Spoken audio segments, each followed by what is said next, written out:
Assalomu alaykum aziz obunachilar. Navbatdagi bemorimiz 22 yoshdalar. Bundan 2 oy oldin o'ng tomoni eshik pasayishiga va uzoq yillar davomida qulog'idan yiring kelib oqishiga shikoyat qilib kelgan. Tekshirib ko'rganimizda o'ng quloq total perforatsiya, ya'ni qatta teshiklar aniqlandi va 2 oy oldin endoskopik timpanoplastik jarrohlamani bajardik. Operatsiyamizda narkozsiz, mahalliy og'riqlantirish ostida, ya'ni uyg'oq holatda qilingan. Demak, hozir qayta ko'rikka kelishdi. Pardon holatini ko'ramiz.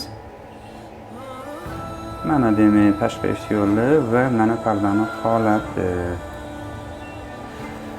E'tibor berishingiz mumkin. Mana pardani holati, qon tomiri o'sgan, parda butun tiklangan. Parda eski holatga katta teshigi bor edi. Mana ko'rishingiz mumkin. Teshik bartaraf qilingan, juda ham ideal holatda turibdi. Eshitish operatsiyadan oldin va hozir o'zgarish bo'ldimi? O'zgarish bo'ldi. Yaxshilandi hozir, 30%. Ancha yaxshilandi. Operatsiya narkozsiz bo'lgan, siz uyg'oq holatda bo'lgansiz, og'riq kuchli bo'lmaganmi?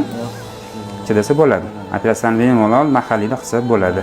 Mana aziz obunachilar, bemorimizda narkozsiz, ya'ni mahalliy ukol qilingan va uyg'oq holatda operatsiya qilingan va mana pardani holati juda ham zo'r. Alhamdulillah. Bizni kuzatishda davom eting. Buningiz xayr bo'lsin.